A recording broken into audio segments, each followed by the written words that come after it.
We never saw anything like it. I mean, I've seen more gigs than I can count at the Stone, and this was the only one I can remember where there was a guy just screaming and cursing on a microphone. So that was kind of cool. It's pretty punk rock. Not in style. The exact opposite.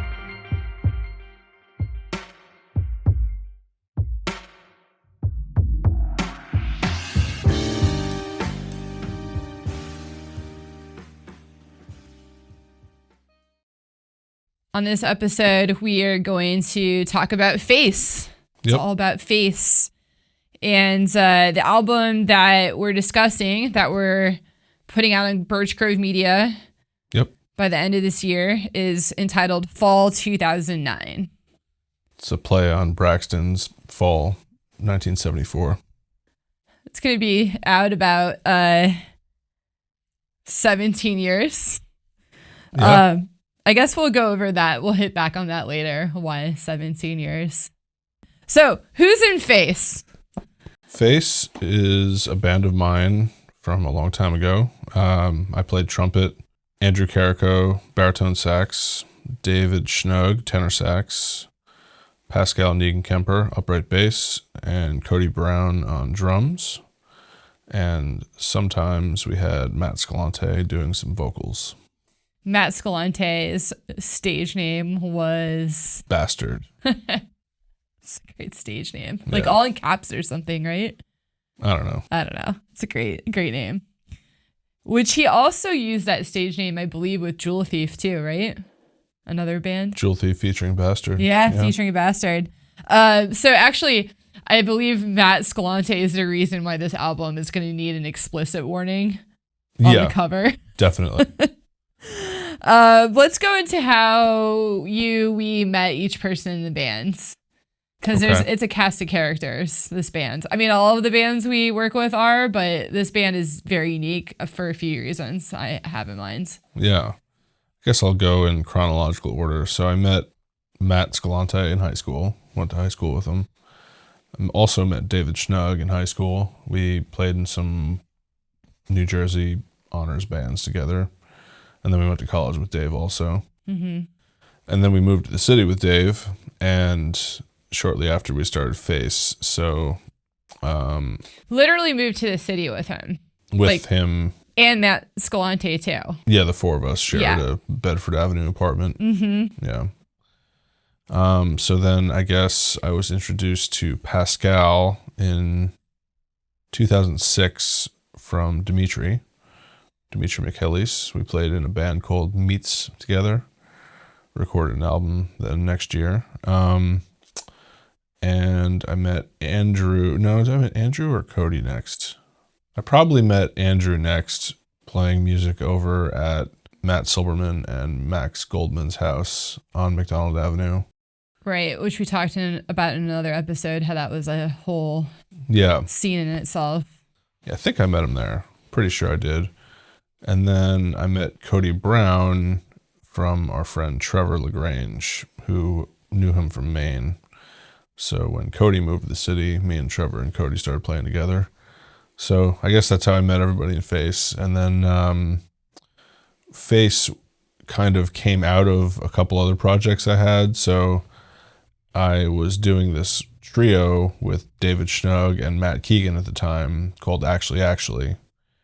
And we did a recording session in 2007 as a trio, no rhythm section. But for 3 tracks, we hired a rhythm section. So the instrumentation was the same, more or less, as the Face instrumentation. So it was 3 horns, bass, and drums. And the Actually session was trombone, trumpet, alto, upright, and drums, Tordini and Tyshawn. And that was the original instrumentation I had in my head with Face. And it kind of slowly morphed into trombone turning into a baritone sax and alto turning into a tenor sax. And that's how that became a band. So I was sort of writing music for that instrumentation already and I really liked it. So I decided to make a whole band out of it.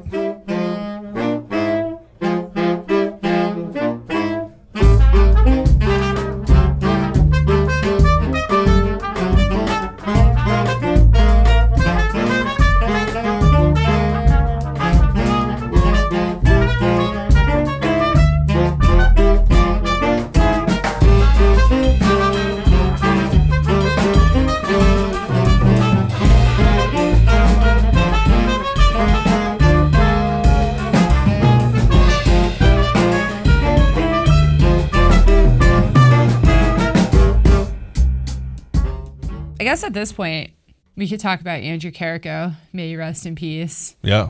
That was a shock. I don't remember what year that was, do you? That he passed away suddenly? 2012.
Okay, so this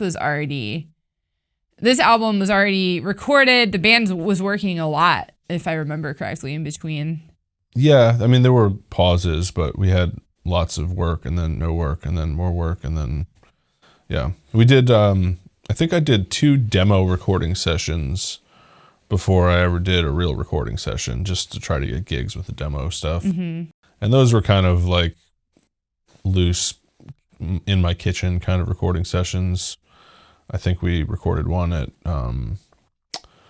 Halsey Street in our kitchen, and I forget where the other one was. In Brooklyn? Yeah. But this recording session we're talking about was recorded at David Schnug's Loft.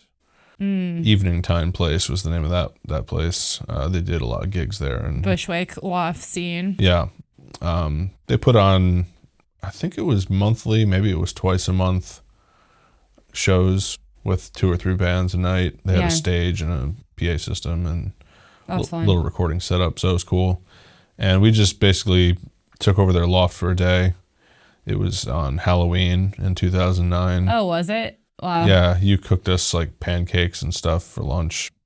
Oh, I do remember that now. Yeah. Back on Halsey Street. So the loft was literally the street behind us. Yeah, we lived on Halsey Street, 1318 Halsey, and then directly behind Halsey Street was, you could see the building off of our back patio. You could throw thing. a ball on top of into the... Yeah. So it was the Eldert Street Lofts. Yeah. Yeah. So that whole era, like 2009 to 2012, 2013, there was just like a whole awesome loft scene. Yeah. In Bushwick and Brooklyn, and I have no idea what it's like over there now. I'm sure a lot of it's lost, but there were so many. They probably moved into different places. And still probably do stuff. So I wanted to talk about like that scene, the loft scene, where there were gigs to play at the lofts, recordings to do. What other places did you guys play? For Face specifically, like what was that we played scene like? often at Goodbye Blue Monday. I think we did 3 or 4 gigs there. Yeah. We played at Zerzaman. We played at a club on Broadway called Soul to Soul. These are all in Brooklyn, by the way. Zerzaman was in Manhattan, but these other ones are all in Brooklyn. Yeah. We played a couple gigs at Phoebe's because I was booking shows there at the time. I think we played 2 shows there. Played at the Parkside Lounge in Manhattan. We played at the Stone in Manhattan. How did you get the Stone gig? I think Dave Scanlon booked that for us. Nice. I think that's how we got it. So yeah, I mean, there's other gigs too, but lots of Brooklyn clubs and yeah, real heavy on the Brooklyn side. We did side. the Silent Barn once. We did also in Bushwick or Ridgewood. That was Ridgewood, on like actually the border of Bushwick and Ridgewood. Mm-hmm. We played at the Loft Evening Time Place. We a lot of Brooklyn stuff. Yeah, this band's, I feel, more so than Smirk, and you can correct me if I'm wrong, but I feel like this band played a lot more together and was working a lot, playing a lot of gigs. Yeah, I mean, all the gigs paid nothing, and it was kind of just for fun at the time. But I think we probably played as many gigs with Smirk and Face, but Smirk had more of a more time between the gigs, so it didn't feel like a working band as much, where Face did a lot of gigs in a shorter amount of time, and it was always the same people playing also. And I think when we talked about Smirk on that one episode, we mentioned how Smirk is not really a derivative of Face. It's just like a different, same musical vibe, but that's more electric. Yeah, I had these two projects running in parallel for some time. Yeah. And Face was my acoustic band and Smirk was my electric band. Sunday afternoon, sitting in the park, drooling over some pointless ass book. You impress no one.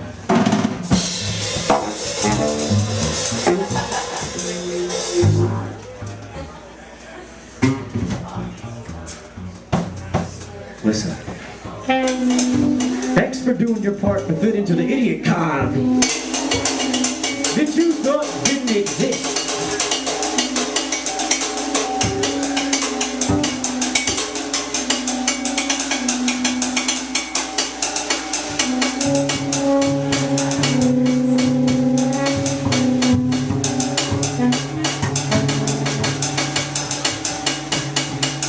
I bet you never entertained the possibility that you'd be there. But there you are. And from that scene, we must be an anomaly to you. You little son of a bitch.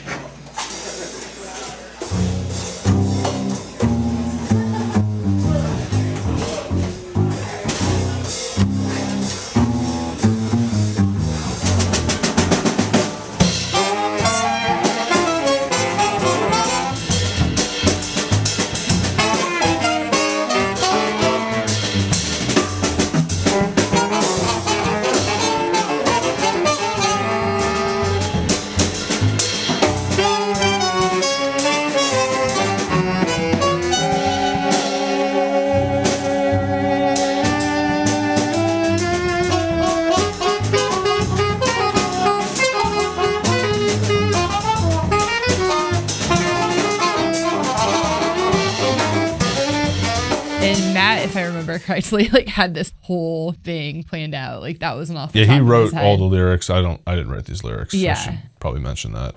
Yeah, very, very cool. It's very different from a lot of stuff we do. Yeah. Yeah. Cool. Anything else you want to comment on that track?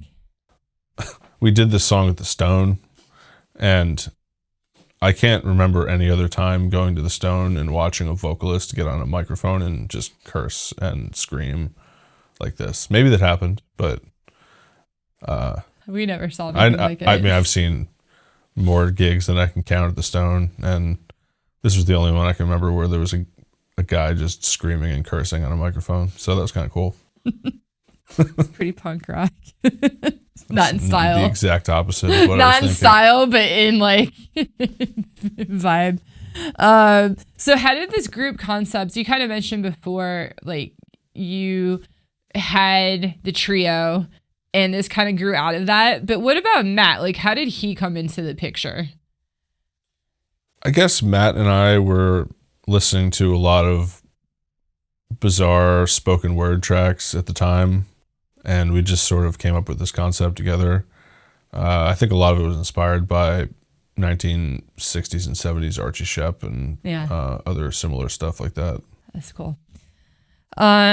Another track you have on here, it comes from the Almost V-Day suite.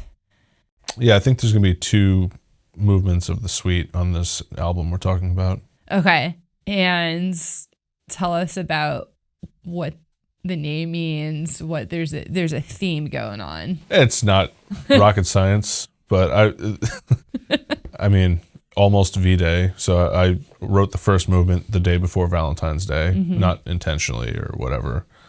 And that was, I guess, in 2006. And then I happened to write another song the next year, the day before Valentine's. I was writing music all the time, but I just looked at the notes and realized it was the same day the next year. Yeah. So that became the second movement. And then by the third year, I was like, all right, I got to keep this theme. So I did that for 4 years and came up with these 4 movements. Nice. So 4 years in a row. Yeah. 2006 through 2009.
So I mentioned it kind of at the beginning. This is fall 2009. So 17 years ago almost. Yeah. Why the wait? Wasn't on purpose. I honestly thought this recording sucked for about 10 years, and then I listened back to it eventually and realized it was pretty good. So, yeah. It's probably worth releasing. I haven't heard it in quite a while, and I was thinking, man, quality's like, I'm surprised it was in that loft, it sounds. This was the first recording rig I'd ever bought, and it's the crappiest gear I ever owned in my life. Wow. So the reason it even sounds okay is not the recording, not the room. It's all these plugins I put on it.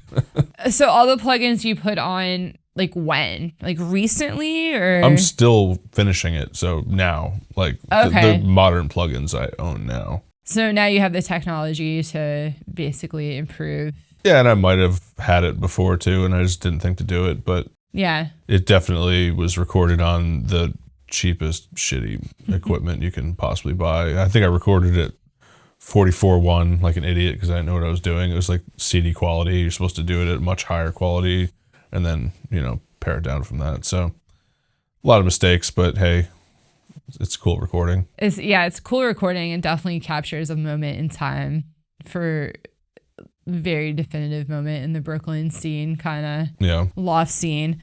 And we did record another one on actually good equipment. Okay. And that was in 2012, right? Yeah, that was at Dolphin Digital Studio, recorded by Anthony and Jemmy on 2-inch tape machine. So that was like actually a good recording. And Andrew was on that recording too? Jeremy played baritone on that Jeremy played baritone because unfortunately Andrew had passed by then. No, he was actually on the West Coast then. Oh, okay. Okay. Yeah. All right. Gotcha. So we were playing gigs after he had left New York. Okay. Yeah. Did anyone else in the band? Was anyone else on that recording different? Okay. Cool. So the plan for this album, the fall 2009, though, is to have it out, like we said, later this year. Yep. Should come out at the same time as the Bear Skinner album that we announced as well. Let's do a double release. Yeah. Yeah.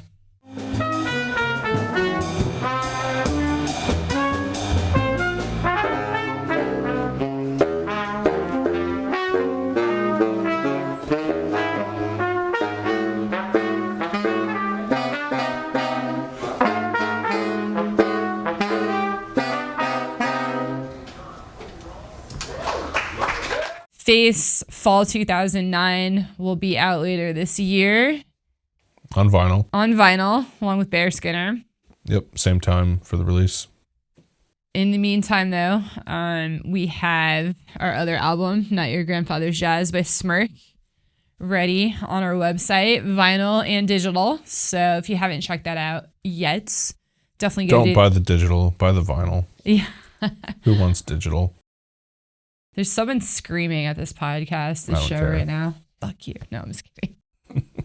And on that note, thanks for listening. Yeah.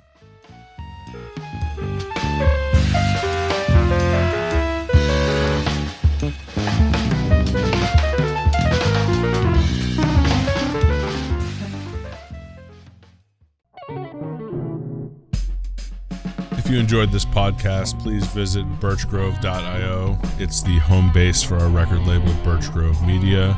You could buy a vinyl record or a digital album and sign up for our newsletter where you'll receive notifications about future events and releases.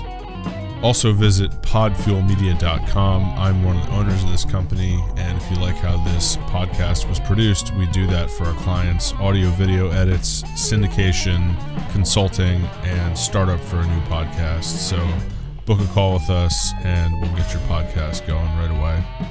You can also go to buymeacoffee.com/Birch Grove Media and leave us a tip if you'd like. Thank you very much.